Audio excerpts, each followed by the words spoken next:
Hi folks, today we're going to take a look at something different for the channel. We're going to take a look at a press conference Sheriff Grady Judd did yesterday about a prankster who learned the hard way why you should never F around and find out in Polk County. But before we start today's video, as always, a big thank you to all of my current and new channel members and subscribers. Without your guys' continuous ongoing support, I couldn't keep this channel going, so I want to thank you all personally from the bottom of my heart. And if you're new to this channel, please subscribe to the page. Leave a like and a comment, because it really helps me with the algorithm. Please consider becoming a member if you want to help me out even further. And don't forget to check out the second channel, NCR Movie Network, where I'll be doing reviews, rankings, and talking about movies in general. And the Florida Man Craptown Power Ranking Podcast. Episode 3 is up right now. With all that being said, Good afternoon, everyone. Thank you for being with me. There's two topics that I'm going to discuss with you. Both are of significant importance, but I'll deal with the one that created really a lot of local concern by parents in the South Lakeland area of George Jenkins High School. And here's what occurred. At about 2:20 this morning, the Jacksonville mental health emergency line, suicide prevention line, received a call from a young man who said that he was going to hurt himself and shoot the school. That's just stupid. So this conversation goes on for about an hour, and they have a lengthy conversation, and they're trying to find out where he is, and he gives street names in Jacksonville, and then he talks about Church's Chicken, and he talks about an eye clinic. And so as this is occurring, the helpline notifies the Jacksonville Sheriff's Office, who took the call very seriously. as they should take this seriously, because this is not a joking matter. Talking about doing self-harm, if you're feeling that way, is just wrong. There is help out there. But making light that you're going to cause an active shooting situation is something that is not even remotely funny. There have been too many tragedies in the last few years. And recently, on Tuesday, there was a tragedy in the state of Georgia where there was an active shooter at a school. Now, I am going to try to make this a little bit light because it's such a heavy subject matter, but I do take all of this very seriously. This is not a joking matter. This isn't something that you should make fun of. Immediately. And when they took the call very seriously immediately and got their intel group involved in it, they ultimately were able to find out who owned the phone and start pinging the phone line, thinking we had an emergency. He was given descriptions such as, well, I'm by an elementary school and there's woods and I'm going to shoot up my school. And here's what we found. We found Orion Burtz. He's 16. When we found him today at George Jenkins High School, he was in class. He's very social. He's highly intelligent. And he was on the football. Shenanigans. Na na na na na. Shenanigans. Na na na na. And I'm going to have to call shenanigans here, Sheriff Judd, because what this idiot did is not intelligent. Making a prank call like that for your friends or for clout is just stupid.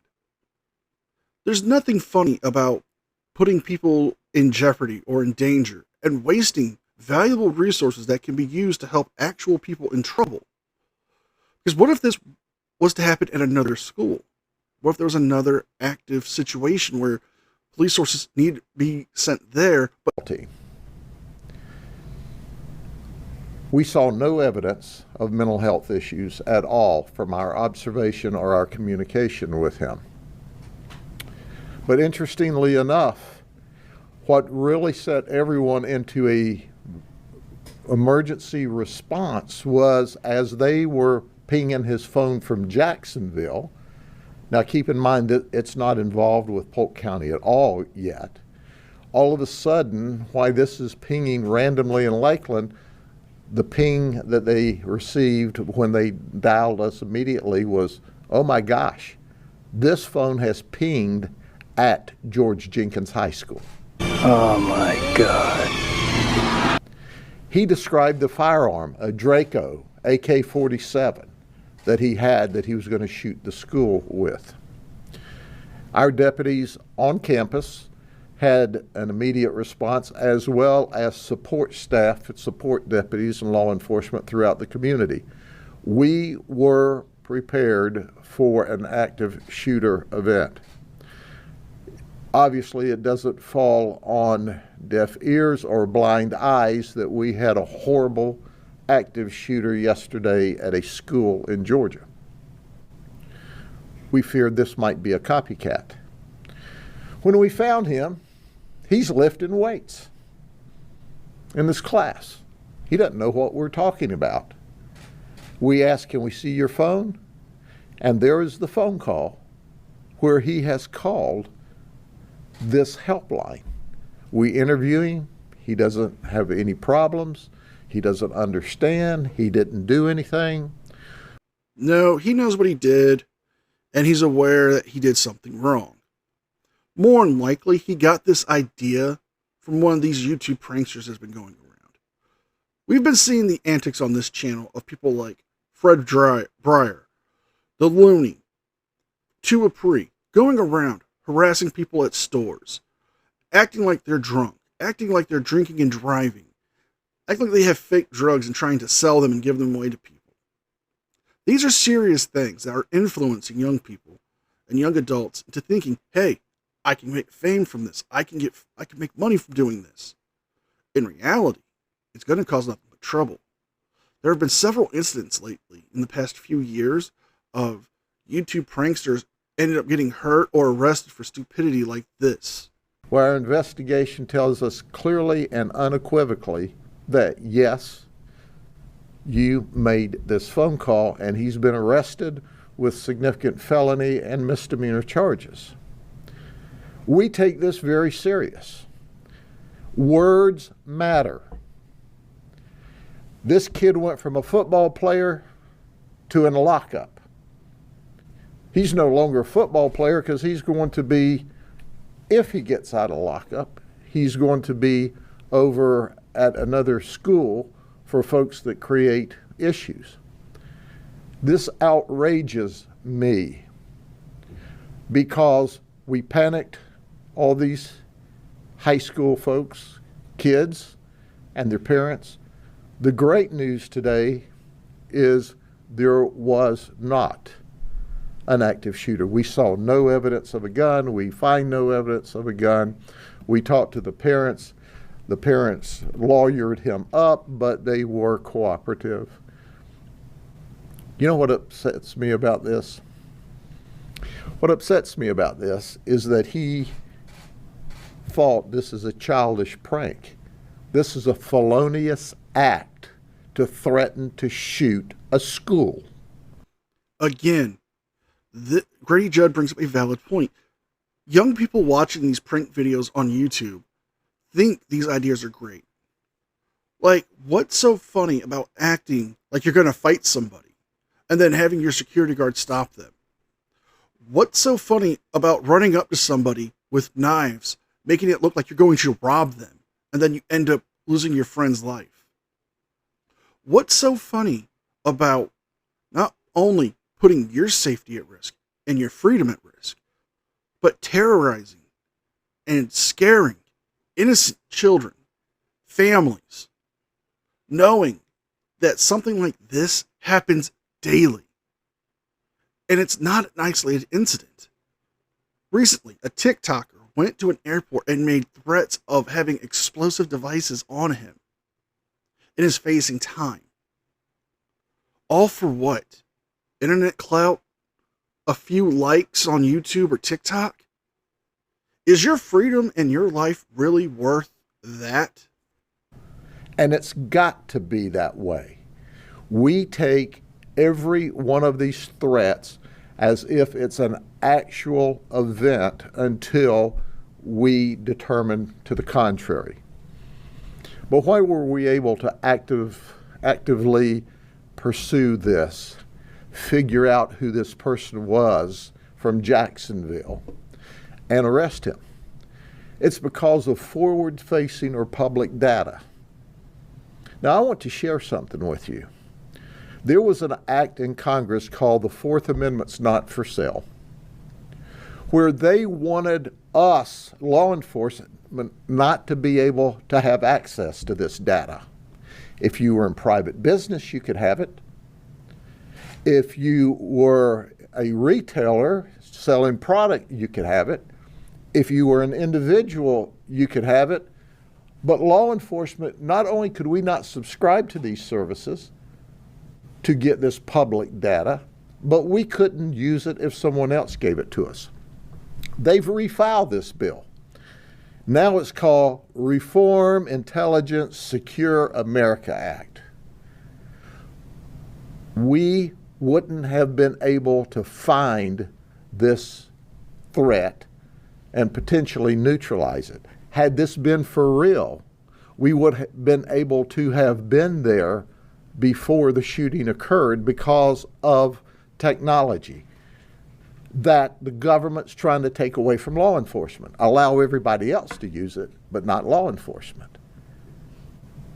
And I don't want to go down the political street, but the truth is the truth and the truth hurts. In 2019, Kamala said, we don't want cops on campuses. Go research it. Don't believe me. What is going on? Because of the outstanding work by the Jacksonville Sheriff's Office, because we had the technology and were able to do an emergency ping, we had the ability to get on this event very rapidly. Now, we're not going to get into the politics or legalities of should the police have access to this public data. If you want to express those opinions yourself, please do so in the comments section. But with them having access to this, it's helped stop a possible threat and a possible dangerous situation. We have seen on this channel fraudsters like J-Town and Liberty Troll. We've seen Katie Kidman. We've seen all of them go to schools in school districts and argue that they shouldn't sign it because it violates their Fourth Amendment rights. But when they're putting their own freedom in jeopardy and they're putting the jeopardy and possible safety of students and staff, we can understand why we all get upset and angry at them for their stupidity and their shenanigans. And I hope this young man, he's going to have to answer for his issues. And the court system will deal with him. And then we have systems and processes through the schools. As you know, we're the director of safe schools and the police agency for the schools, the public schools in Polk County. And we will also have protocols to monitor him and work with his parents to make sure that all this was an idle threat, that nothing would have occurred later in the day. So we don't know what we do know, but what we do know is he made this incredible threat that people scrambled around throughout Florida in order to protect children. Thank God for our work. Thank God for our access to technology so we could keep people safe. But when the politicians start talking about everybody can have this public-facing for data, but law enforcement, it stops us from keeping you safe if they ever pass such a law. and that's where the video ends. This young man threw away a promising future for a prank. I don't know what caused him to do this. I don't know what made him think that this would be a good idea. But stuff like this isn't funny. It's not a laughing matter. Not only did he waste the resources of law enforcement, but he put people in danger. And that's not a laughing matter. So if you guys like this video, please like, share, and subscribe. Leave a thumbs up and a comment because it helps me with the algorithm. Please consider becoming a member. Don't forget to check out the second channel, NCR Movie Network. Listen to the Craptown Florida Man podcast. And with all that being said, be well, be safe, and I'll see you guys next time.